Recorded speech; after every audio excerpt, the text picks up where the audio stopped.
Steve Edwards, and every Wednesday we come together to talk about mules and donkeys. It's that simple, it's that easy, and it's a lot of fun. So if this is the first time you're ever hanging out with us, we're really glad to have you, glad that you're here, glad that you're participating, and if you're watching on the replay, would love to have you join us live sometime. So thanks for watching. Steve, how has the week been for you? You've had quite the adventure going on. Yeah, we've been fighting fires now since Saturday morning early. Friday night or Saturday night we had a thunderstorm and dry lightning storm.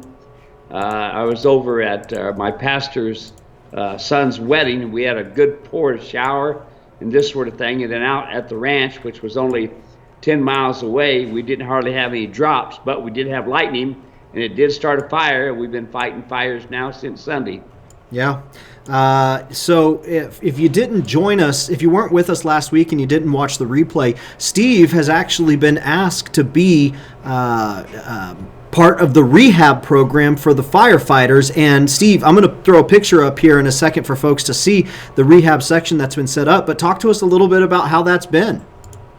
Well, rehab is really important for these guys because they're out in the sun all the time. And so they need to have time to sit down, get in and out of the sun, get something cold to drink. We take and test their vitals and make sure that they're not overheating and this sort of thing, and make sure they're comfortable. That's it. So when these big helicopters come in, like yesterday, they were literally coming in almost every 10 minutes. Boom, boom, boom. And we set up these big pumpkins that we fill with water. We have four trucks that are tenders, and we take and bring that water in and keep things full, and then the helicopters keep taking it out and fighting fires. Yeah, so y'all can see right here. Here's a picture of the fire just over the mountain there that they've been working on. Let's see here. Steve's got another picture he sent me. This country is extremely rugged. It's wilderness. And you can't hardly get a person in there. So what they do is they go in and get the fire kind of under control, and then they have hot shots that go in that hike, and it's really tough. And they do the little places, keep clean things up. I'm looking to see here. I've got the video. Let me see if I can bring up this video of the helicopter. It's pretty cool. Okay, let me bring it up here, and oops, right here.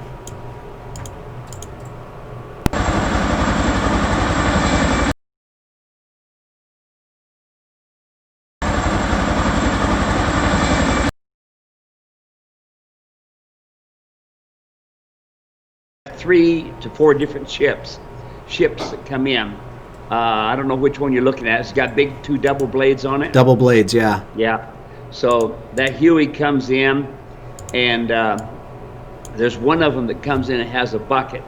So to answer your question, just about every 15 minutes they turn around and come back. Wow. And they're there all 2 to 3 minutes. They suck up the water and go. One of them averages about 2,500 gallons. Wow. just in one draw, and we got some others that are in the 1,500 gallon range. It's pretty unique.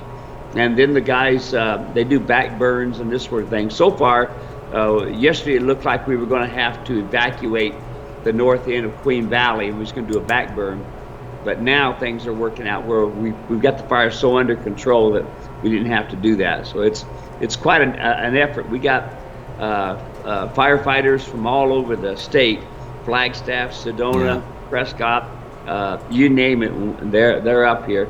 So we do big shifts of guys. Yeah. And they actually fight fires all night and all day.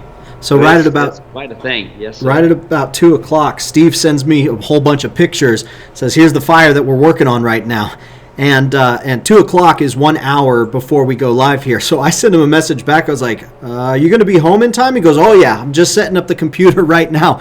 So he's back in, taking a break, and we're going to go ahead and talk about some mules and donkeys. We're so glad that Steve's here, and we wish nothing but the best to all of the first responders who are out there taking care of the fire out here in Arizona. Steve, we've got a lot of folks who are hanging out with us. Sarah is hanging out with us over on YouTube. Myra is here from Ojai, California. It's 101 degrees today. Oh my goodness, I didn't know California got that high anywhere. Red Eagle is here, and Abner here. Wife is working but maybe watching. Sunny and 55 just got done with Abner's off-road woods walk of the trap lines. Training is awesome with your come along and halter. Man, we love hearing that. Shelly is watching from Sook, British Columbia, Canada. So we have gone international. Awesome. We are glad to have you here, Shelly. Melissa's watching from Southern Oregon, 75 and sunny. Richard is watching from Palestine, Texas, and summer is just about here. Facebook page did not come up. Oh, hi, Dave. Hopefully folks are able to get up on the Facebook. I'll check it out. And let's see, over on Facebook, we do have some folks, so it looks like it's working now. Ethel is watching, 90 degrees and sunny here in Nashville, Indiana. Usually you hear about that Nashville, Tennessee. We're giving Nashville, Indiana some play today. Tracy's watching from Lake Como, Pennsylvania. Julie is here, 90 degrees and sunny, Fort Worth, Texas. Aaron's watching, 82 degrees in the riot capital of Minneapolis. All of our thoughts and prayers out to the police, the first responders, and everybody who's out there trying to take everything and make sure that people can do what they need to do in a safe way. So all of our thoughts and prayers there. Sharon and Steve are watching, 88 degrees in Fairplay, Kentucky. Ginger is here with Lucas, watching from Georgia. It's hot and sunny, she says. Eileen, our friend from Nebraska, says it's 89 degrees and sunny. Phil Hughes is watching from Nebraska. Sharon is here again. Sharon and Jim are watching from Fayetteville, Arkansas. Wow. Let's see. Jason from Washington, sunny and 75. Kathy is here from Cotati, California, 96 degrees there. Heather is here. Heather, excited. Heather sent in some pictures saying, what do you think about this fit? So she sent in some pictures of her mule all tacked up, and I said, well, let's see. Maybe it's the donkey. We'll see. We'll let Steve talk about what he thinks, so that'll be a lot of fun. And Mary is here watching from Arkansas. So, Steve, the first question that I've got comes from Sarah. She asked this very quick over on YouTube. She says, my husband and I have been looking into going on the famous mule ride into the Grand Canyon. Could you share your wisdom or a story about your time working those trails? Thanks, Steve. I would like to hear this, Steve. Anything about the Grand Canyon? Well, last time I was at the Grand Canyon, it was 8 degrees above zero. The trails were icy and slick. And I had a friend of mine, DeLoss Burke, who was from Canada. I learned a lot from DeLoss. He used to pack the Northwest Territories. So this man knew how to pack, and he knew how to ride. And he had been in some unique stuff. So I got permission to take him down with us when we took the pack mules down to the Phantom Ranch. And it was cold and just really icy and slick. And DeLoss, every time I'd look over my shoulder, he was behind my 5th mule. We packed 5 mules. Looked over my shoulder, and he smiled from the time he got in the saddle and until the time he got out of the saddle. But he told me, when we got down at the bottom finally, he said, Steve, I've been in some places that were tough, and I've been in some unique country, but I've never been on a mule like this. And to see a mule go down these snow-driven, slick trails and hardly bobble just blew me away. He said, but I got to tell you, I looked over my shoulder to the left one time, looked at the left rear foot that we'd just gone around the corner of a sharp bend. He said, I looked over, he says, that left rear hoof couldn't have been a half an inch from the edge of a 600-foot drop-off. He said, but I never knew it. The mule never bobbled, just went right on down, you know. Very cool. Yeah. So does that turn out to be a pretty easy ride? Is it a rough ride? Are there different trails where, you know, a beginner may want to go versus an experienced rider? Well, where we went down as the packers was a little quicker, a little faster down. Took us anywhere from 3.5, 4 hours down, and that's where we have all the pack mules in the barn and a barn and feeding areas and stuff like that. And we go straight off. But what the trail that usually is taken is called the Bright Angel Trail, and it's we nicknamed the BA. And it starts over where all the people are. They're usually all the hotels and the restaurants and the train and stuff like that. And we have a big circle stone corral, and the mules are all parked in there all the way around in a circle. And then as we talk to you, I've helped them a couple times with this. That's I kind of know. First thing that happens is the head of it at that time would tell you, Ron Clayton was his name, he'd try to talk you out of it. He'd say, that mule's been down to the bottom and doesn't care to go again. So if you want to go get your money, you go right now. And it wouldn't mind at all, because it's scary, it's tiresome, it's almost an 8-hour trip. And if you go during the summertime, it's hot and you drink a lot of water and this sort of thing. And so anyway, it's quite the trip. And that trip there, they have several places that they stop and take breaks and this sort of thing. And now there's water and bathrooms all the way down. I never thought I'd see that, but yeah, there's waters and bathrooms down. But where we went down the Kaibab Trail, it's steep, and they come up out. They go down the Bright Angel and they come up out of the Kaibab. But we go down the Kaibab and come back up. And that's where you cross the bridge, go through the tunnel, cross the bridge over the Colorado River. And it's quite the trip. Now, let me tell you, you have to be 200 pounds.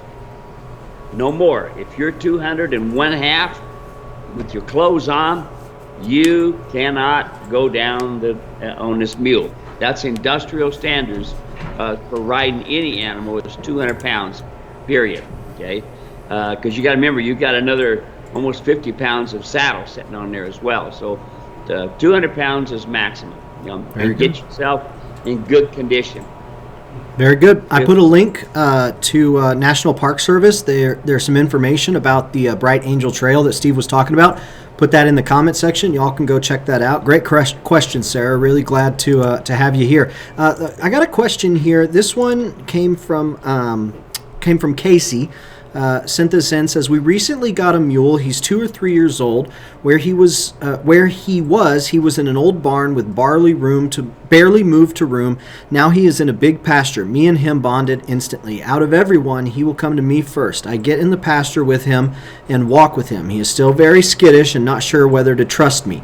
He will barely let me pet him. He will not let you groom him at all. I'm not sure what to do from this point. I have never owned a mule. They are a little different than horses. Do I just keep doing what I'm doing and hope he will eventually trust me? Okay, number one, when you bring your mules home, do not put them in a pasture. Do not put them out with a lot of other animals, okay, folks? They don't need you out there.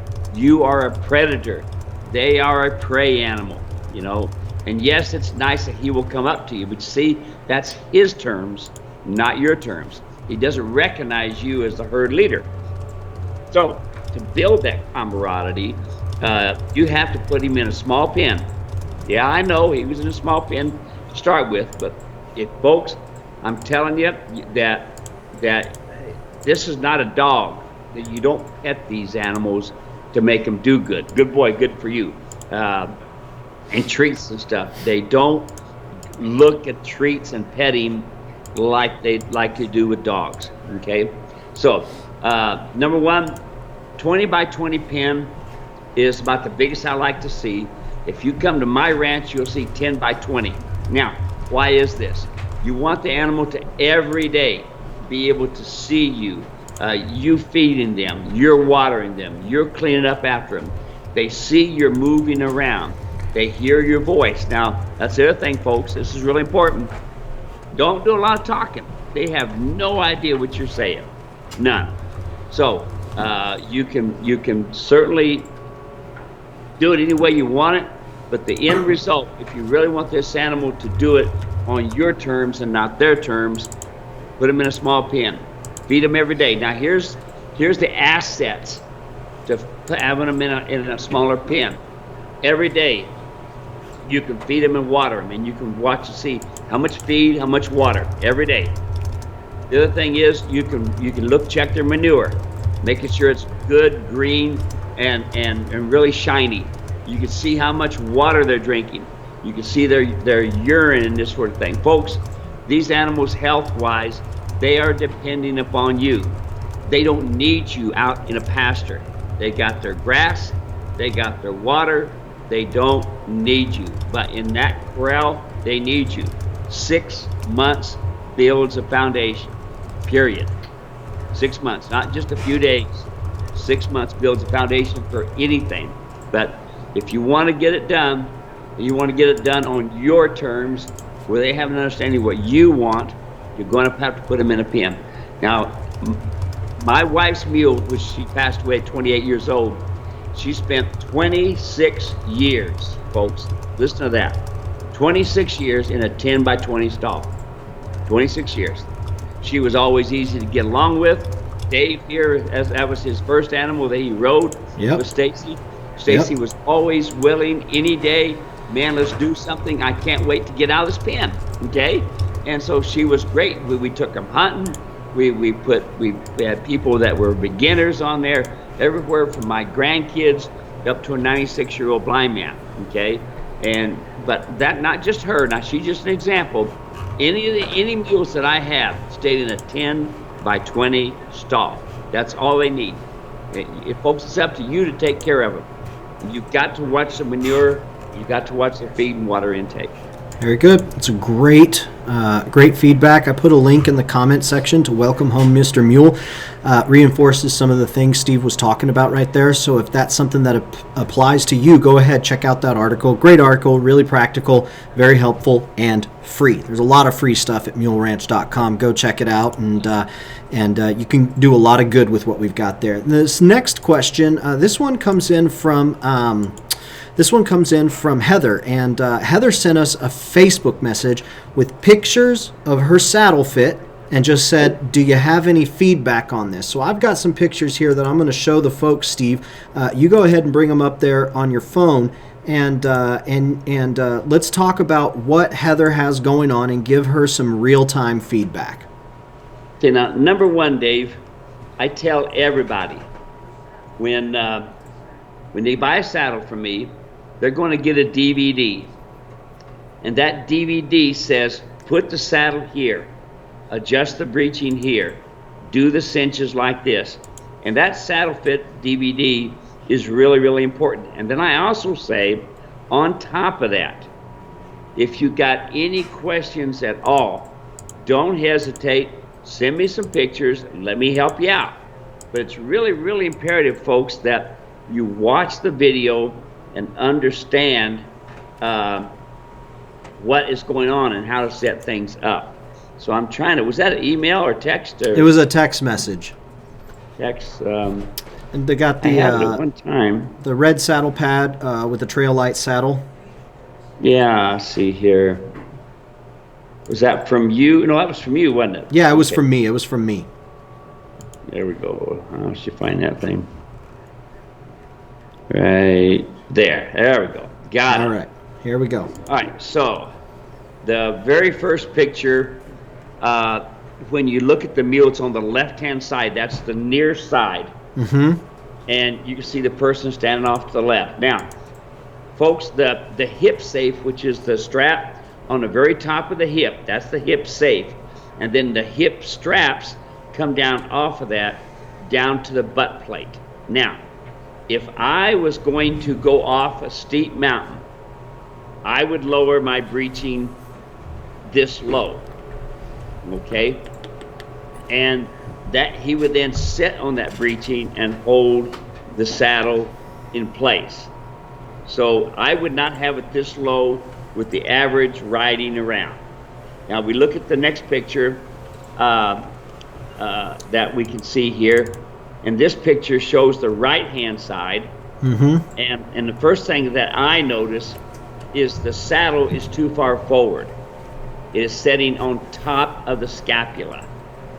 And notice that the cinches are too far apart. The front cinch is up underneath the front leg. the back cinch is in the correct place as far as general. Now what we're going to do is we're going to loosen the breast collar, loosen the front cinch, loosen the back cinch, and we're going to move the saddle back so there's approximately 2 to 3 inches from the front leg to the front cinch. Do you want that front cinch a straight down 0 degree angle, or are you looking? Is automatically going to go at an angle, simply because of the way the donkey and the mule is made. Okay. So it's going to be at an angle. The rear cinch is going to be straight up and down, which you can see there. Yeah. It's straight up and down, which is great. Okay. So the other thing I noticed is that the fenders have not been turned and shaped yet. Now I have this a lot. A lot of folks just want to put the saddle on and see how it looks. Don't do that. I tell everybody, don't do that. Take and shape the saddle, turn the fenders, put a pole in them, and let them set overnight. Even take a little bit of spray water and spray them so that they don't look like that. Okay. I know everybody wants to hurry up and get the saddle on, but don't do that. Prepare the saddle first, and with the soapy water. Now, then once you kick that saddle back, that's going to kick the rear cinch almost in the right place, and then the front cinch is going to be about 3 inches from the front leg. Now, there's a hobble strap, a leather hobble strap that needs to be put from the rear cinch to the back cinch. There's some rings there, and the idea is so you can keep the cinches together. You want them to be about 4 inches apart on a donkey this size. Okay. Now let's go to the next picture. Now the next picture, one of the reasons I know that the saddle hasn't been prepared is notice how the leather right where your thigh goes is kind of sticking up. See, all that should be wet with soapy water and prepared, because it's been shipped, so it's been sitting in a box. So you have to start shaping it. So you take a soapy bottle, take a tablespoon of dish soap and put it in a spray bottle and wet underneath the jockey, and then take the fenders and twist them like a broom until you get a broom handle, and wet the leather on the back, and then that way the stirrups will be pointing in the right place. Now this stirrup here is on backwards. It needs to be turned around, and the stirrup leather needs to come in from the back side, not the front side. Okay. And then the next part here, you can see how the saddle really sets way up on top of the wither. It really too far. And unfortunately, a lot of folks that are horse folks, they do this a lot because that's what they do with horses. So the saddle needs to go back about 4 inches. The 2 cinches need to come together with a hobble strap that's about 4 inches long. And then the breeching needs to be brought up about 2 inches. Okay?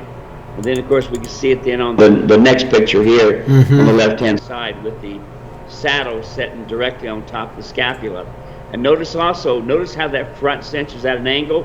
That's the way it is on all mules and donkeys, because of the donkey bone structure and because they carry their weight down low and horses carry their weight up high. That front cinch will be at an angle. That's why you don't want to over tighten that front cinch. Yeah. Front cinch is tight, it brings the saddle forward.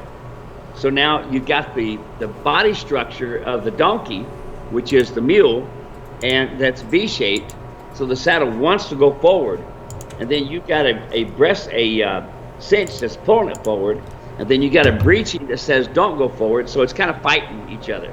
So all she's got to do is do a few little adjustments. She's done very good rigging things up. Always use the tongue of the cinch. Don't do ties. Like she has a bow tie tied right there at the top. I don't suggest those at all. Use the tongue of the cinch, and that way you can quickly adjust it up and down. But just a nice looking donkey, huh? Yeah, it's great. Heather is watching live and says, I watched the DVD. I took notes too. The back part of the saddle was really something, never worked with. I got it. Says, I still need to tie the rope between the two cinches too. Back the saddle up. Got it. Saddle is getting wetted and broomstick in right now. And says she loved the feedback. And I just want to applaud Heather. This is something that we are really, really big on around here, is asking questions and being open to feedback, because that is the way that we respect the animal. That is the way they get joy out of a good, hard day's work. That's how we experience joy, having that positive relationship. And quite honestly, that's just how we respect them as creation. They were never meant to have us riding on them, so we have a responsibility that when we're going to ride them, that we need to do best as we can by them. So really want to applaud Heather for asking for feedback, and just say that is a great example for everybody to just ask for feedback and do what you can. So Heather, thank you so much. Feel free to send us follow-up photos if you have any other feedback that you'd like to see. And thanks for letting us do that live. That's a lot of fun, and I think it's a really great exercise for folks to be able to go through. So fantastic. Let's get back over here to Facebook. We've got Karen watching from Raymond, California. We've got Casey. Hi guys, it's beautiful today here in Missouri again. Not riding today, but doing a little fishing. So sounds like the fun is still happening. Yeah, Jason, Casey, yeah. Yep. Jason is watching. Says, what are your thoughts on sweet feed grain mix for mules when they're working hard? I don't like sweet feed at all. I've seen too many animals colic on it. There's too much carbohydrates for them. I think if you want to have energy and you don't want to lose your top line, feed whole oats. Okay, they don't need the sweet feed. That's if you're going to butcher something, feed crimped oats or feed whole or sweet feeds. But mules can't stand prosperity, folks. They don't feed sweet feed. Just feed a good whole oat and you'll get it. Awesome. Very good. Thank you, Jason. Appreciate that. Let's go back here over on YouTube. And let's see. I had one that just popped up and then went away. Let's see. Here we go. Red Eagle. What are your thoughts on grazing while walking? If he is still keeping up, is it a problem I should correct? Or am I asking for trouble down the road? Yes, you're asking for trouble down the road. Here it goes, folks. Once you put a halter on these animals, they no longer need to be feeding. Now, I have seen it so tough that people can't even hardly ride because the mule and donkey spends all their time with their nose in the grass. That also holds up other riders, so it can also be quite offensive to other riders holding them up. So they don't need to eat, folks. They need to be able to go down the trail and no munching, okay? When on my pack mules, I put a muzzle on them, and that muzzle keeps them from eating. I have seen too many wrecks when they've got a foot over top of a lead rope, flip a mule over, and things like this. So I put muzzles on all of my pack mules. On my bridle mule, I usually will just, when they even think about it, I give them a sharp bump, and they usually do good. But there are other ways of doing it, but don't get started. Don't take them around in a halter and just say, okay, here's a bunch of grass, eat that. Next halter, they don't know the difference. They know that that's their life, is to eat. So don't do it. Once they come out, there's no grazing. They just go to work. Very good. I just put a link to your grazing muzzle so folks can check that out if they need it. Just a great little piece of equipment. Susan Henderson is watching, says, found a white patch on my mule's belly, I think from rear cinch. How do you judge how tight is too tight with cinches? Be careful out there, Mr. Steve. God bless first responders. Thank you. All right, so now look, folks, don't worry about a white spot. It ain't no big deal. It's a scald. Now, we talked about this a little bit last week, but look, when you have paint animals, they'll get a white scald quicker than anything else. So like your grays, your dapple grays, your paint animals, they will get white spots really quick. All it is it's overheated. That's all it is. No big deal. Now, if you'll move your cinch one way or the other, you'll probably get away from that. But white spots is no big deal. And if you got a multicolored animal, it's just going to be one more piece to the color. But don't worry about the scalding, folks. It's just one of them days when you probably should have taken a few more minutes, loosen up the cinches, lift up the back of the saddle, cool the animal a bit down. Take a break once in a while, folks. You're out there enjoying life. You're not like we are punching cows, and you got to stay with that cow so she don't hide her calf.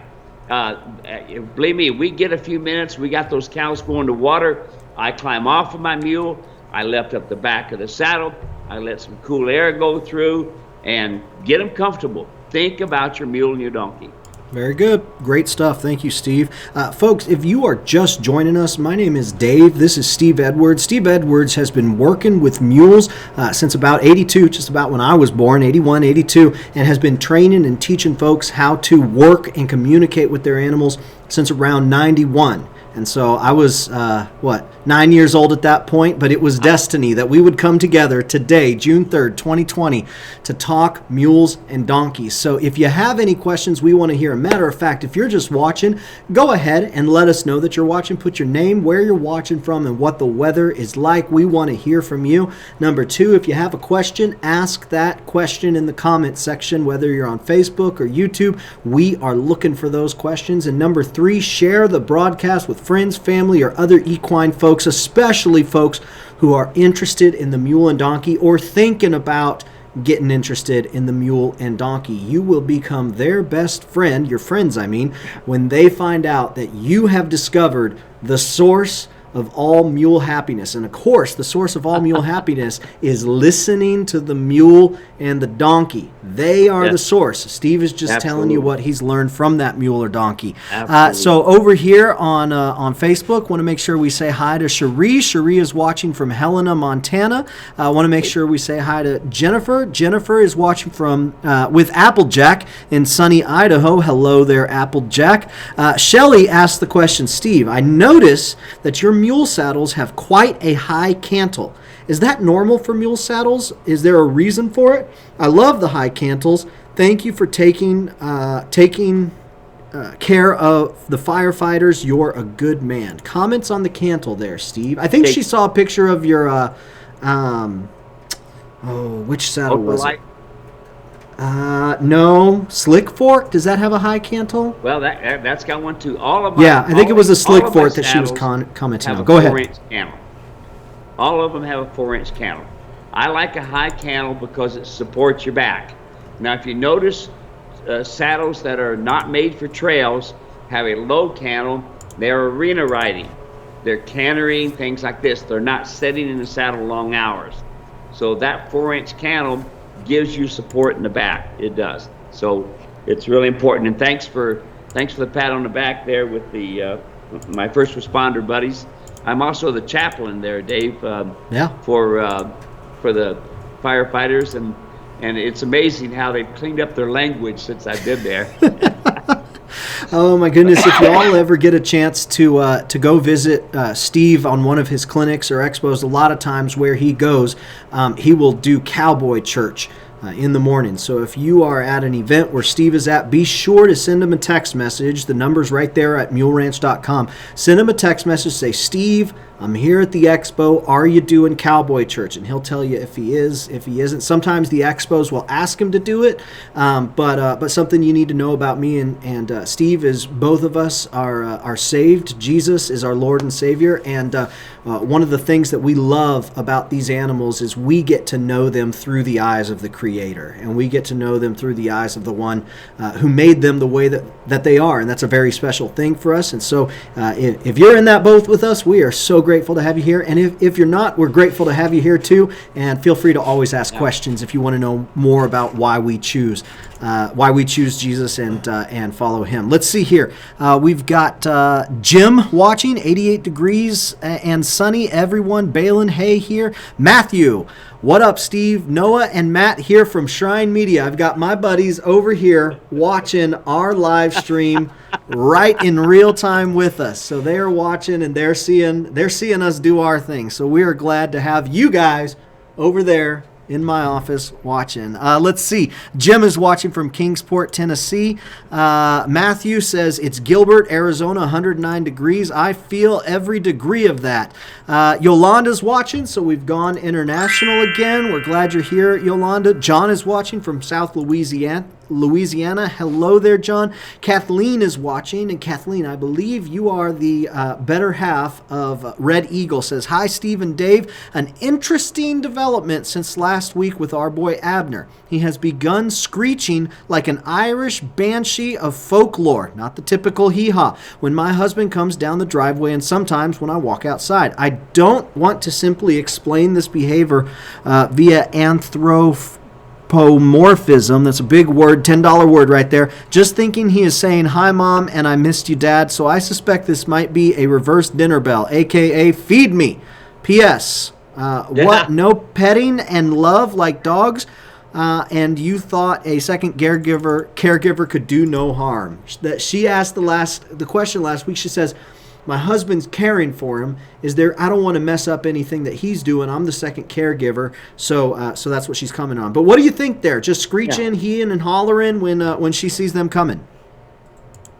Yeah. Well, now, they've got all kinds of different brays. But when they see them coming, they're saying, hey, I'm happy to see you. All right, where's the food? That's kind of a normal. And it's also can be, I'm happy to see you as well.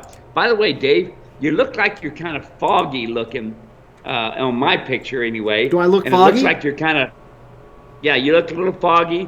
Your face, you look more like Frankenstein right there with the different things on your face.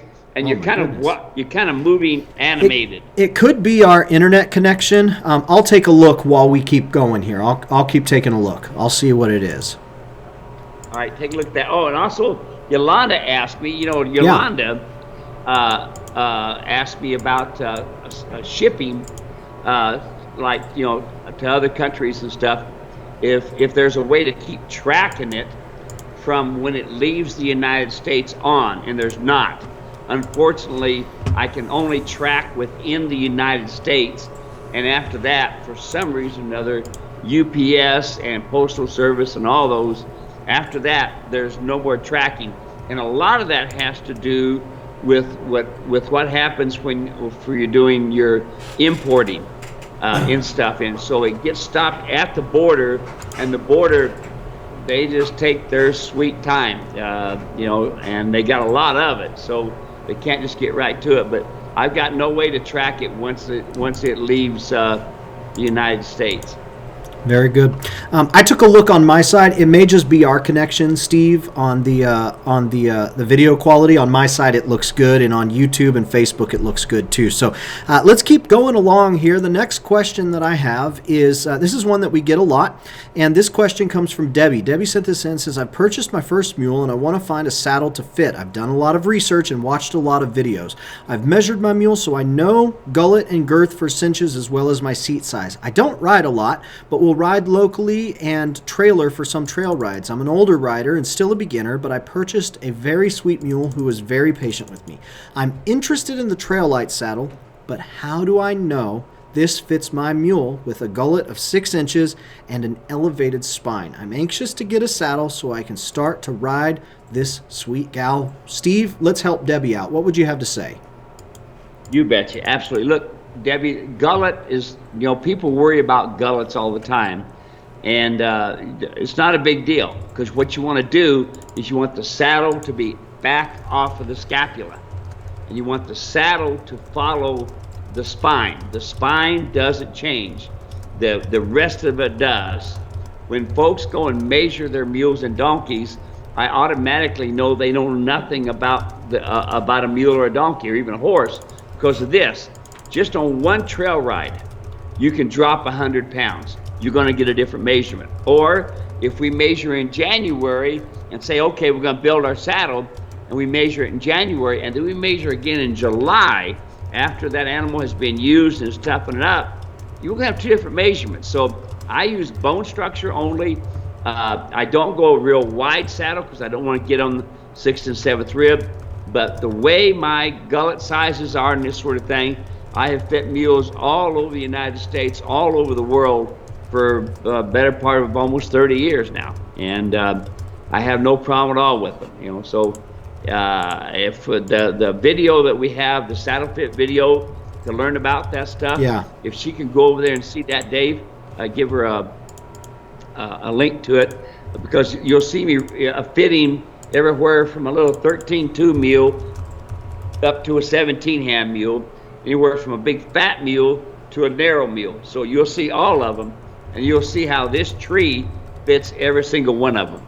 Yep, and I'm putting a link in the comment section right now to the Mule Saddle Training Course. It's a free collection of videos. These are some of the highest quality videos that we've put together when it comes to understanding the mule, the donkey, their bone structure, the way they move, and why the saddle will fit any mule with a decent conformation. Of course, sometimes you've got a downhill hip, and so we've got a downhill hip for that. Sometimes you do have animals that just have very sorry conformation, and you know, at any point in time, give Steve a call, send him some text messages, and he'll shoot straight with you and let you know exactly what you need to be considering, what you need to be thinking about. So, Debbie, hopefully that will help you. Very grateful that you're messaging us and trying to do right by your sweet girl. So, very good. Let's see here. Thinking about go ahead. The downhill hip being higher. You see, if we made a tree to fit the downhill hip, the front of the tree would be about 3 to 4 inches tall. The back of the tree would only be about a ½ an inch tall. So then, can you imagine trying to figure a way to make the front of the bar almost 3 inches thick? That'd be an ugly tree. Plus that, you'd only be fitting one mule. Right. So I know my saddle fits bone structure, but when we have poor conformation in a high hip, then what we have to do is make up for that, especially the top line. If you have an elevated spine, which you have, then you'll notice that on my pads, my saddle pads, right in the bar area, it brings the saddle up off of the spine. Plus, when you look down through my saddle, you can see how open it is, and it's up off the spine there as well. So I'm very aware of mules and donkeys with elevated spines. I'm very aware of the bones that are back on the hip, that are right underneath your seat. That's why the pad comes up off of the hip as well. That's why the back of my saddles are open as well. Lots of things, because I understand that bone structure, and that's really important to fit. Yeah, that's great. Got a question here from Ginger. Ginger over on Facebook said, can you elaborate on the 6 months to bond with a mule and what that means? I believe she's talking about the 6 months of training. A ground foundation takes place over 6 months. Do you want to discuss that, Steve? Sure, you bet. Now, 6 months on anything. 6 months to build a good saddle mule from the time we ride him, his first ride, until the last ride. 4 to 6 hours a week. No, you don't need to do much more than that, but they don't bond to us like a dog, folks. That's why I say I don't mind petting and loving on them. I'll do that. I always give them a good pet rub and this sort of thing, say, good boy, good for you, at the same time. But I don't carry on a conversation because they have no idea what you're saying. Plus, you can see a lot of people try to use feed to get them to bond with you. And all that's going to do is create a monster that's going to want to bite you. And I got a lot of stories about that. So what does it look like? I go over to the corral gate, and the mule meets me there. I put my come-along hitch on, and we go for a little walk around the barnyard area. I go out, and I've got a trail course set up where we go across bridges. We go between rails. We go through bushes. We do a lot of different things like that. We go over tarps. We jump in a trailer. We come out of the trailer. We tie to a hitching post. We'll spend an hour or two there. We'll tie to the side of the mule trailer. We'll stay there for an hour or two. But it's very, very important that you understand that your actual training time, 4 to 6 hours a week. That's different than your bonding time of just going out and going for walks and things like that. Walks is good. It's good. There's nothing with it. Nothing wrong with it, unless you're not doing it correctly. What does correctly look like? When I'm going down the road with my car and I'm holding on to the steering wheel, what do I want to do? Keep it straight. If I let go of the steering wheel, what's going to happen? The car's going to take off one way or the other. It's the same thing when you're leading your mule and your donkey. Do not allow them to look around. You bump them. If they look to the right, you bump them to the left, bring them back straight. If they look to the left, bump them to the right, bring them back straight. Straightness. Don't allow them to lollygag and look around. If you do, on the ground, they'll do the same thing when you're in the saddle. So make sure that, and you're leading them around, they're paying attention to you. Head down, focused on you. Very good. Let's see here. Keeping on going. We got a lot of good folks asking good questions today, and we are so grateful for it. Let's see. James is watching from Holden, Missouri. We've got Jennifer asking, Steve, why do you prefer whole oats over crimped oats? And I don't know the difference, so maybe take 10 seconds to say the difference, and then what's your thoughts? Sure. The whole oats basically have not been flattened.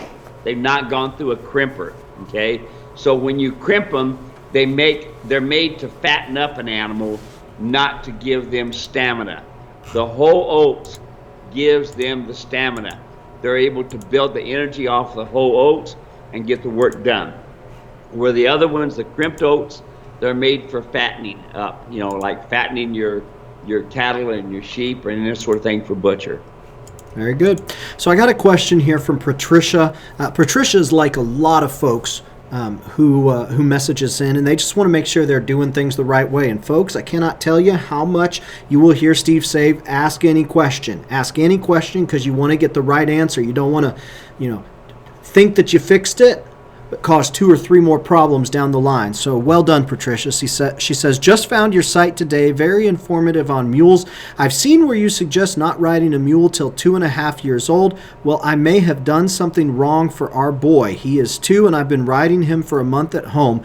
Before that, we had him professionally broke. He was being ridden in just 2 weeks. We purchased him as a weanling and had started his groundwork immediately. He had been gentled by the time of weaning. Well, my question is, am I riding him too much too soon? He is gated. I have gone up 5 miles on him in flat foot walk. He is developmentally in 15 hands. I'm 5'4" at about 135 pounds. He loves his head and rubbed and is now shod and been trimmed regularly. So good for Patricia for asking. Steve, what's the answer? The answer is no, she shouldn't be ridden. At 2 years old, the knees are not closed, folks. Those cartilages are banging. And, your best way to know is if they're closed is if you take them to a vet and they do a sonogram or they do x-rays and this sort of thing to know. Because otherwise you got an animal there that's supposed to last 25 years. But if their knees are gone and they're blown out, you're done, and that's way too soon to be riding that animal. Even a saddle, it can be too heavy at times. So I wouldn't be riding it.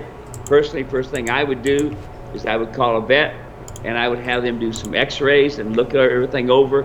So that way, if you need to do some corrective shoeing to help him, or if you need to lay off of him, the vet can tell you the easiest way by looking at the videos. Very good.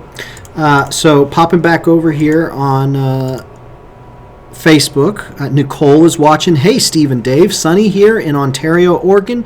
Just ordered your downhill hip saddle pad. Can't wait to use it. Nicole, if you need anything at all, reach out to us. Call Steve. Send him a text message. We're here to help. Yep. Dan Davis asks, what do you think about using a Tackleberry buckle?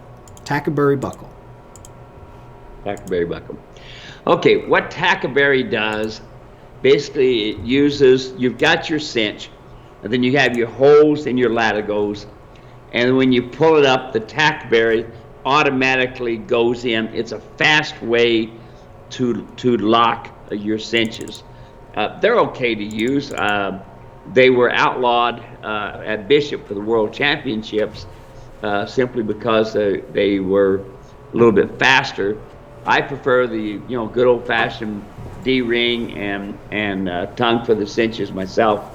But if you want to use a Tackleberry, it's not going to hurt a thing.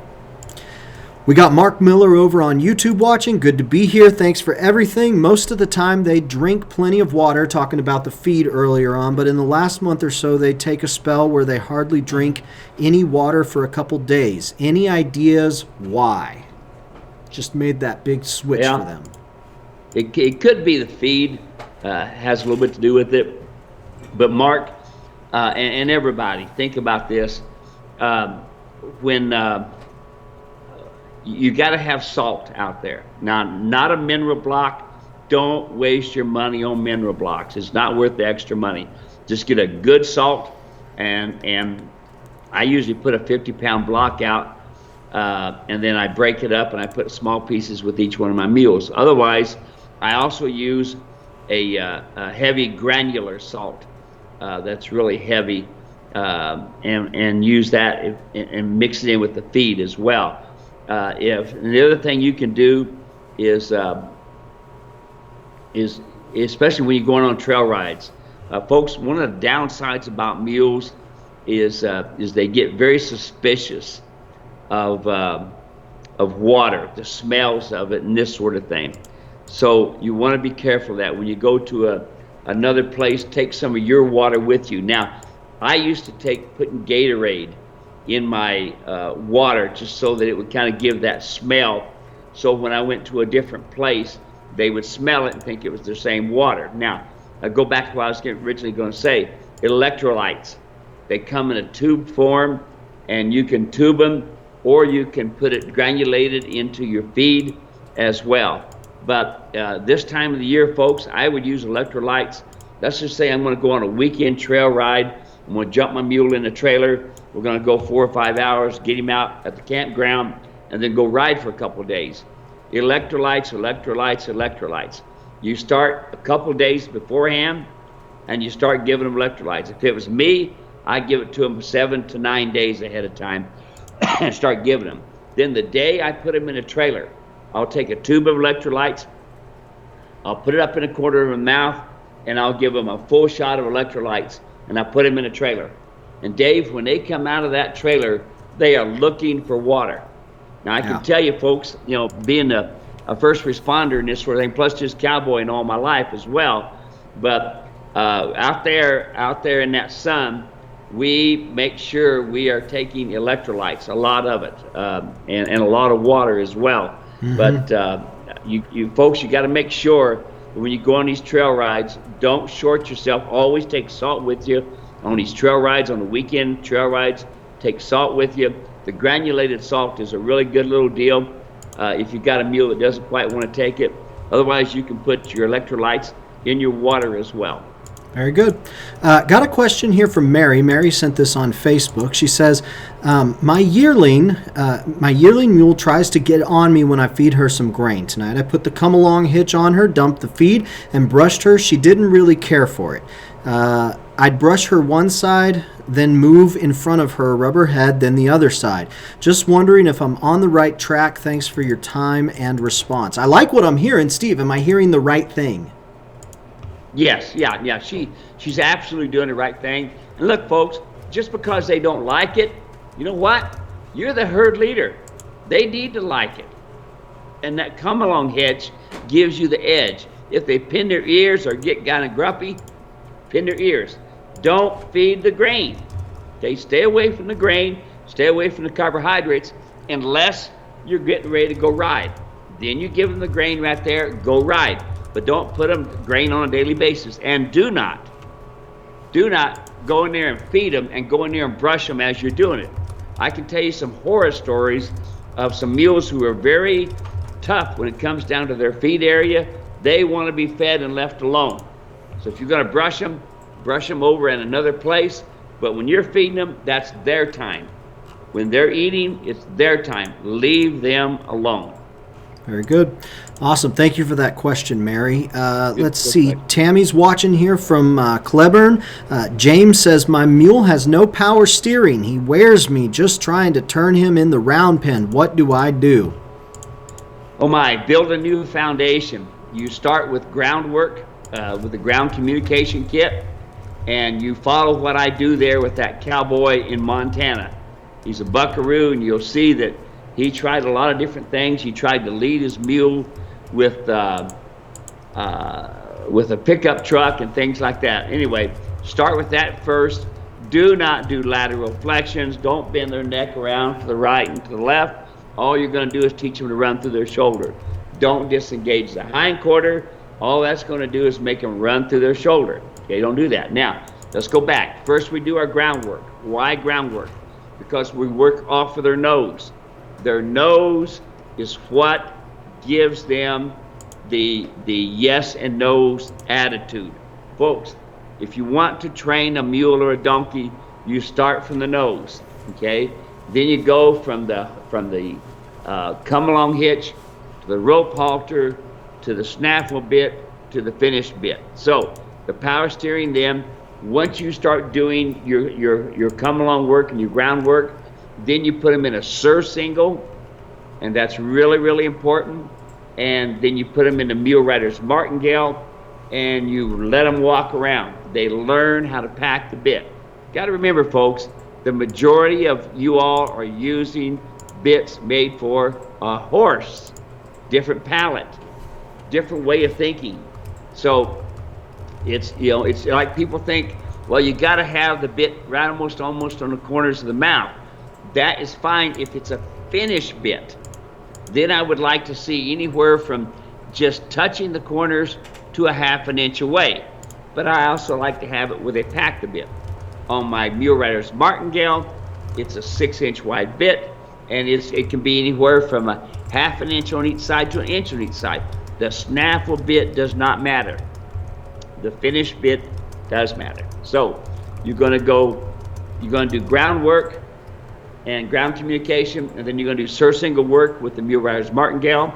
As they progress and they get soft, the idea is they balance. Top of the hip, top of the wither, top of the head. Balance, framed up, okay? And then that takes and makes them round out their back, drives their hip underneath them, gets all 5 major neck muscles loose. That's how you do it with a mule. You do not do lateral flexions. Now the next part is when it comes down to the riding part. Then when you get on them with the mule rider's martingale, you barely turn your hands.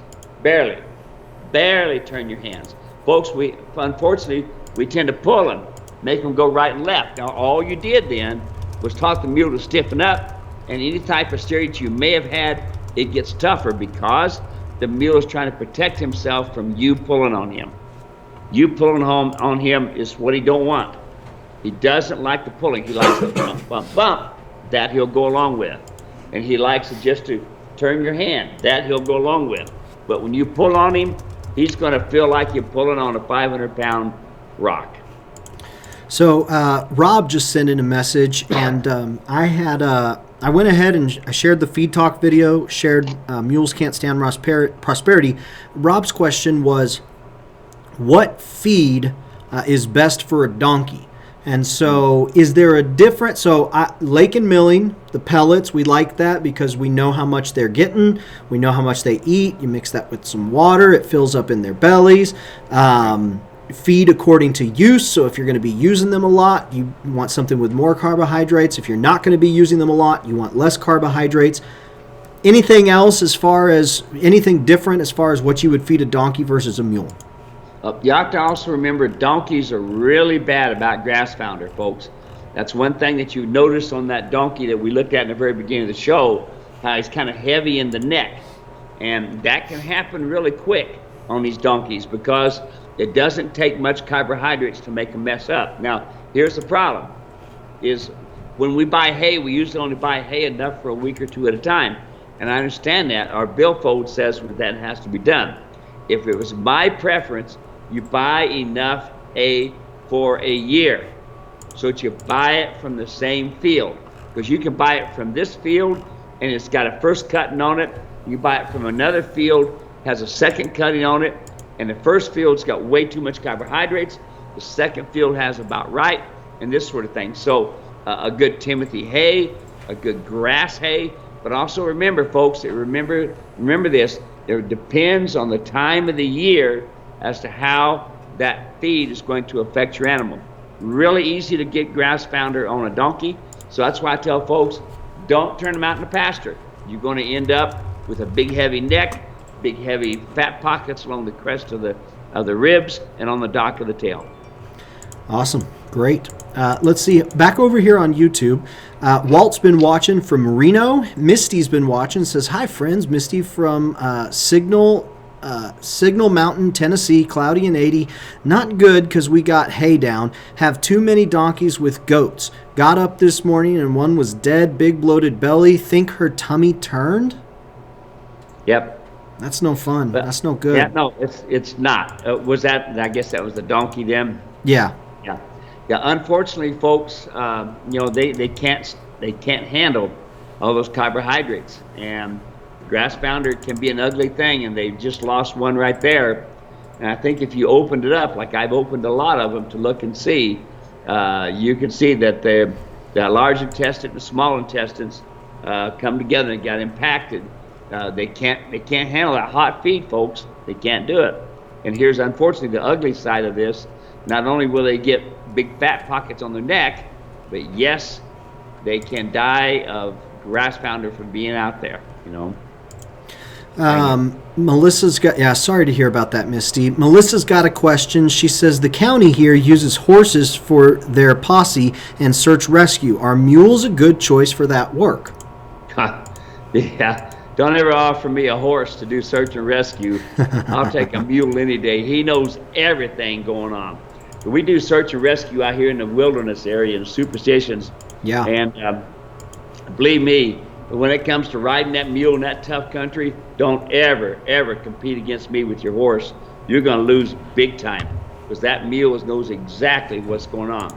And he can find things, wow, incredible, I like them when I'm hunting cattle. Boy, they know where those cattle are. Them and my dogs, they all know it. So it sounds like you got your answer right there, Melissa. There you go. Don't ever shoot a horse over a mule. That's right. Carol says, hi, guys. Carol from St. James, Montana. We're glad you're here, Carol. Angela says, hello from Menin, Idaho. It's nice and sunny, she says. Glad to have you here, Angela. Neil is watching. Hello, guys. Neil and Abby from Prestigo, Wisconsin. That was a little bit of a tongue twister for me. Prestigo, Wisconsin. It's good to have you guys here. Glad that you're watching. Let's see. Ross is watching from Emmett, Idaho. Sunny and 85. And let's see here. Neil says, my mule seems to have an issue with one of her stifles locking up from time to time. Any advice? Yeah, when you get a stifle lock, it's hard because it comes up and it kind of catches, and then they finally put their foot down. Nowadays, they're doing a lot of different things with tendons, where they're actually cutting the tendons to keep it from doing that. The downside of a stifle lock is you can be riding one, Dave, and all of a sudden they lock up and you can roll the mule down the side of a mountain, which wouldn't be fun. So I've used them for pack mules a little bit, but when they get real bad, they got too much of a chance of hurting themselves and other animals and people around them. So it's not a good thing. So you can go to your vet. You can do some things with your shoer as well, but a stifle lock is not something you want to spend a lot of time in the saddle on. Real quick, Steve, we had a question from Kathleen. She is the caregiver for the mule, Abner, and says, any chance there is a glossary of terms for greenhorn folks, like Neil asking about stifles? Well, we also call them gunsels. So a gunsel, greenhorn, yeah. City slicker, you always hear that one, I know that word. Wannabe, yeah, wannabe, there's lots of that as well. But gunsel is probably the biggest one that's used. And I don't know where that term come from, but I can still remember the first time I heard it. Somebody called somebody a gunsel. And I asked him, I said, what's a gunsel? He said, that's somebody that's been reading too many Westerns and think they're a cowboy. So if somebody wants to go beyond just watching the Western and actually know what some of these stifle and founder and some of these terms that we throw around here, I do my best to try to say, what is that? But where would she be able to go to just kind of learn some of these basic terminologies? I don't know that there's really any books or anything like that on it, Dave. Building that terminology, it's one of the things I tell folks is like my videos. You'll hear me talk about turn on the forehand, turn on the hindquarter, and then you can actually visually see it when I say turn on the hindquarter, side pass, and then you can actually see it. So I might suggest maybe my videos, of course, all the YouTube videos we have too, Dave, you can hear me use the terminologies and where you get an idea of what those words mean, I was going to say, if she wants to go back and watch the archives, I literally know nothing. I know whatever Steve says, and I have been memorizing it, and I understand the words. It's another thing when I get out there and spend time around the animals. But one of the benefits to me knowing nothing about mules and donkeys is I will say, what is that? I don't know if I'm asking a question that I should have known the answer to, and I think that's what makes me and Steve a good combination is because I don't know what I don't know, and then I wind up asking questions. So, Kathleen, I would say go back and watch our previous broadcasts, especially early on. I still try to do a good job of making sure to ask Steve to define stuff when I don't know or when I think folks might not know. But early on, I think I probably did a better job because I didn't know anything whatsoever. That's right. And I think that winds up helping folks who are kind of in the same place as we are, just trying to learn about this. Jason says, one of my mule rides good. When I ride her and ask her to pick up speed, she gets pissy. She starts throwing her head. Any reason why she does this? I'm using your saddle, Steve. Okay, so you're going to be getting into the bridle part of it now. The saddle's going to help, but the bridle part now. The bridle is what communicates go fast, go slow, go right, go left. So I want her to pick up speed. So number one thing, have you had your teeth floated? Get the teeth floated and balanced. Number two, the bit that you're using, what type of bit do you have? Okay, so I need to know what type of bit, snaffle bit or finish bit. Okay, the next part is this. Now, I'm riding my mule, and I want them to pick up the speed and stride. So what I'm going to do is I'm going to take my hands, and I'm going to drop my hands. That gives them the okay to go ahead. When I have my hands back and up, that tells them to slow down. So I'm going to put my hands down, I'm going to go forward. And then I'm going to take and tap with my right leg, left leg. And I'm going to say to myself, okay, from here to that tree, 200 yards, I'm going to pick up speed. And then I'm going to go right brain, left brain with my legs, and my hands are going to be down. If my mule starts to go into a trot or starts getting cranky, then I'm going to go right, left, right, left. That says, don't go into a trot. Don't be getting cranky with me, because if you get cranky with me, I'm going to get harder with that right, left, right, left. So the idea here, get them to pick up speed, is you got to put your hands down. What folks tend to do is they tend to hold on to the bridle. And the other thing too, think about this, get your dental work done. What type of bit do you have? Very good. All right, let's see if we can, it's 4 o'clock, so let's see if we can get through the rest of these questions here pretty quick. You have a few minutes, Steve? 408. Wow. 408. You have a few minutes? Yeah, absolutely. Go. All right, Here we go. This one came in from Julie. She sent this in, emailed, and asked, I want to order your trail riding bit, and I measured my mule's mouth like your video suggested, and he measures 6 inches. Can I get 5.5 bit, or will that be too small? I don't want him to be uncomfortable. 6 inches. Wow. Yeah, usually, my finished bits are 5 and 5.5. In order to have a bit 6 inches, of course, you got to have it custom made. and then that ends up costing a little bit more. If she's absolutely short 6 inches, we can have a custom made bit. I'll have her give you a call. It'll be 6 1/4. I'll have her give you a call, and that way you can make sure that she's getting exactly what she needs, and that's what we like doing here. We like making sure folks get exactly what they need and get their answer so they got confidence. Sarah asked the question, I've watched some of your videos, read your stuff on the importance of right fitting saddle that doesn't put pressure on the scapula. Is there anything I can do until I can afford the proper saddle? I just got my mule this month and currently only ride him bareback. Is there a bareback pad or something that could be temporary to help me stay on but not compromise his safety or comfort? He rides great, but it limits me from being able to ride longer distances.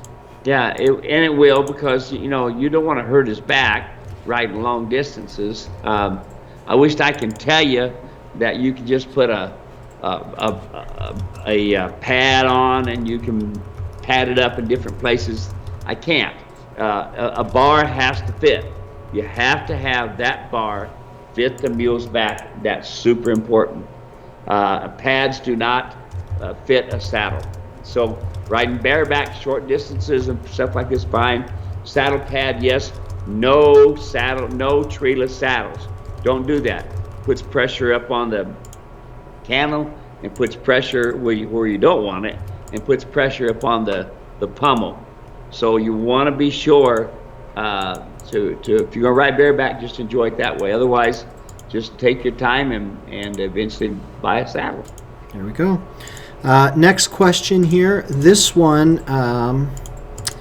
Let's see, this one's from Paul. I've met you a few times. First, you called me and talked to me about buying a couple mules years ago. Then about a year ago, I stopped by your ranch at the gate. Met you were coming out, and again last year, Christian Bow Hunters Elk Seminar. I bought a 16-hand Molly that rides and drives, good disposition, but a little spoiled. I'm working through establishing leadership. I have your come along with video. I can testify that it really works. Here are my questions. The regular size halter just barely fits her, barely enough line to tie a knot. Do you think the next size adjust down far enough to work? She has a big jaw and a long head. I was using a Myler combo bit with the nose band on a previous mule, but with the Molly this doesn't seem to work well. What bit do you recommend? I mostly trail ride. I was told that she packs well, but she's not packed any game. How do I find if this is going to be an issue? I'll be looking to purchase one of your saddles when I get enough saved up. Which saddle do you recommend for trail riding and the ability to put panniers on for packing? I'm 6 foot, weigh about 185, if that makes any difference. Lastly, did you get an elk tag this year? So that's Paul's question. What do you say to Paul? Elk tag first. Did you get the elk tag? Elk tag, absolutely. I got one. There we go. All right, now on to the lesser important business, right? For his height and weight, I put him on a 16-inch saddle. And then you can hang, I've got saddle pads, saddle panniers that Eric makes for me that really fits a saddle nice and does really good for that. I am not a fan of anything that's a gag bit form. So when it works on the nose, the mouth, underneath the chin, that's a great big vise on them, and you do not need the pressure on the nose. Either make it a mechanical hackamore or a bit, but not a combination of the three. I call those bits runaway bits. Everybody that's come to my clinics that has a runaway has one of those bits.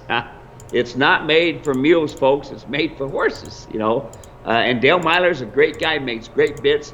Him and I have harassed each other over the years about this stuff, And when it comes down to the demonstration, I wish we'd had some video one day when I was using my bits and Dale was using his bits on the same mule, and that was another story. But anyway, stay away from that. Ground communication, you bet, good deal. and I would start with the mule rider's martingale as well. Very good. All right, next question. This one was sent in from Allison. My mule is boarded in a friend's pasture with 5 horses. She's wonderful, stands for the farrier, loves her ears rubbed, and the rest of her. The problem is the lady who owns the property keeps putting goats in with her, and Daisy May goes after him. I told her this is natural. She's protecting the herd, but she wants me to move her. She's even gone through a fence to get to them. Is there any way to get her used to the goats and not try to hurt them? Yeah, I figured No, that's what you're going to say. folks, do not put your mules in with goats and sheep or calves. They will mother up to them and kill them. They will kill them, folks. And I've seen it time and time again. Matter of fact, my wife's own horse, she had a nice colt and was born and was 2 or 3 days old. And those mules reached the fence, grabbed a hold of it, dragged it across the other side, and stomped him. You know, it's not pretty.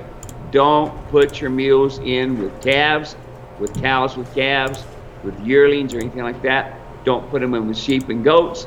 They will kill them. So we've talked a lot about this today, just feed and nutrition. Give me a short answer on this that will help Tammy. Tammy says, I have a question. I have a mule that literally can get fat on air. He is just on pasture with our other mules. We feed them maybe 1 to 2 times per week. Just when we mess with them, that is only like half a scoop of 10% feed. His neck is getting large crest. He seems fine other than he has not been acting his best when riding. Nothing horrible, just testing the water a bit to see what he can get away with. No lameness. Should I be worried? Pull him off pasture. Yes, pull him off pasture. Don't put him on pasture, folks. Pull him off of there. Folks, you're not feeding the beef to butcher. You're not. You know, they don't need this prosperity. They don't need to be sitting out all the time. You're going to have a whole different attitude on your mule if you keep them off that pasture. In 6 months, you think you're going to have a whole brand new mule. They don't need a pasture. They don't need you. You know, they got their buddies. You're a predator. They're a prey. You have to be the herd leader. So therefore, put them in a small pen. Keep track of the feed. Feed them correctly. Get the teeth done. And see what kind of a mule you have. That's great. I sent her a link to the Mules Can't Stand Prosperity article. Folks, that's in the comments section. And I also sent her a link to the video Feed Talk, where Steve talks about really everything that should go into a feed and nutrition program. This is the last email that I've got, and then we'll double check YouTube and Facebook, make sure we took care of everyone. Cindy asks, I just ordered the come along rope and I have a question. One of our mules is very friendly, agreeable when on his back, but is a space invader. He will cock his head and neck to the right and barge right into you. He tries to rush you through the gates too. The biggest issue right now is him pushing into me. If I poke him in the side and ask him to move over, he just pushes back. Okay, finally my question. With the come along rope on him, would I stand near his shoulder and ask him to give to that side, then bump if he doesn't? I have watched the videos and I'm impressed that with just a little bump or 3 there are results. I really don't want to get sucked into losing a fight with him, so I think the come along rope will let him figure out manners on his own. I know mules really don't like to fight with themselves. I imagine it will help with lunging as well. He does like to cock his head, lock the neck, and change direction before being asked. Thank you. I'm looking forward to my new come along. No lunging. No lunging. Don't put them on the end of the rope and lunge them, folks. You're just going to teach them to run through their shoulders. They got you. All right, now, it comes down to your timing. Your timing. When he gets into your space, you don't have enough leverage to bump. So take the edge of your boot, hit him in his cannon bone. Give him a good whack and holler at him. Hey, get out of my space. Give him a good whack right there. And that way he'll learn. But this is what it comes down to, folks, is your timing. Your timing in the saddle, your timing on the ground. When you're using that come along hitch, have at least 4 foot of rope so that you can use it for leverage. Don't have it on 2 feet of rope. You don't have enough leverage. 4 foot of rope so that you can get them to stay away. And listen, ask, tell, demand. And when I say demand, even if you got to put 2 hands on it and try to jerk their nose off, it's okay, folks. Sooner they lose a little bit of hair, especially on one that wants to push you around like this. Here's the downside. This is the danger. This is dangerous, folks. When they want to push you around, they're trying to tell you, I am the herd leader, you get out of my space. That's what they're trying to do. So don't just think, oh, it's just a little playful. No, it's not a playful thing. They're going to hurt you. They're not going to mean to, but folks, if they can't push you a little bit, they will bite you. Yeah. Okay? And they will spin and kick you. So get this thing fixed. Get them out of your space. It's not a nice thing. It can be ugly. Okay? And I don't want to hear about the ugly part. So just get your timing, spend your time, to get them to do a step or two here and there. If they're in your space, you're too late. Not the mule's fault. 4 foot of rope and squared shouldered. So don't be at an angle on the side. Get in front, get square shouldered, and you're going to go bump, bump, bump, down, down, bump, bump, bump, asking, bump, bump, bump, telling, bump, bump, bump, bump, bump, demanding. And I mean get after them. Yeah, they're going to throw their head and they're going to jump around and stuff, but eventually they'll understand that you barely got to touch it and they will go. We've got a lot of videos on YouTube specifically for rope halters, come along rope, and so I think that would be a good place to start with that. That playlist and just watching them. So I'm going to put that here in the comments section. Let's wrap up here. We've got Marnie saying hi from Georgia. My mule dribbles his feet. I've had his teeth floated, but the vet told me his jaw is actually tight on one side. Have you experienced this? And if so, do you know any way to help him loosen up? He's 15 years old. I've learned to cut carbs back real quick, changed my mule's attitude right away. He's much calmer and more focused now. What about this jaw tied up on one side? Well, most likely the TMJ hasn't been fixed yet. And so we've got some video that we got from a client today. I sent it to you, showing what's his name from Michigan? Oh, the dental work. Yeah. Anyway, the TMJs, folks, is what most vets and dentists have a hard time with on a mule. And if you got a jaw possibly locking up, you can. Here's how you're going to know. You take the eyeball and you push right behind the eyeball, right here. And if you see the top of the eyeball, which is normally a socket, and you see it puff up, that means that TMJ is hanging up, and that needs to be fixed. So right in behind the eye, here's the eyeball. Push right here. Watch the top and watch it puff up and down. Also take your upper jaw and lower jaw and move it right, left, and listen for the grinding. If you hear grinding, his teeth aren't right. Very good. We are in the home stretch here. Cowboy Ken is watching from Connecticut. Linda is watching finally here. The farrier just finished up. Howdy from Linda, the mule servant, and Theo, the one-eyed sweet mule. A sweet one-eyed mule. We're so glad you're here, Linda. I love the videos. Seeing it happen with the animal makes all the difference. We did a promotion last month where we were giving away Steve's full-length clinic, Gaining Trust, Getting Results. The reviews that folks have been sending in are just great reviews. Linda sent in, says, I've been watching for 10 minutes and I've learned so much. So we love hearing that, Linda. Let's see. I think that is everything. We got through everything. Let me double check over here on YouTube. Judy's watching from Wisconsin. We're glad you're here, Judy. Jana Griffin watching from Wyoming. Hi, Steve, she says. Hi, Jana. Here's our last question. Sarah, who had our very first question, will have our very last question. What size rope halter do you use on a 1-year-old? Really, I would just take the regular halter and I would just adjust it down, that you can do. We're not looking for looks, folks. This is not something that needs to look a certain way. It needs to be functional. So I would use the come-along hitch to start with, the come-along hitch everywhere you go, and then the halter just for tying up. And I would not be using a halter for leading. On a 1-year-old, I'm pretty much going to stay right with my come-along hitch the majority of the time, going from A to B. I am not going to tie up with my come-along hitch. Never tie up with it. If they jerk back, you can break cartilages really bad. So I'll lead them from A to B using my come-along hitch. I'll do all my trail work, things like this, using my come-along hitch. And then for the halter, I'll adjust up a regular halter, put it on, let them stand. There we go. Steve, we got through all of them. Had a lot of questions today. Thanks for everyone for hanging in there. If we missed your question, I sincerely apologize. I do the best that I can to filter all of them. We get hundreds of comments that come in, and so doing my best to catch them. Send an email, support@muleranch.com if by chance I missed it. I think I got all of them, but we want to make sure you get the answers. Steve, anything you want to say before we sign off today? No, I think that's about it, partner. I've got to go in town and get a faucet for a deal we got to fix out here, a leaky one here, and then I've got to get over to my guys.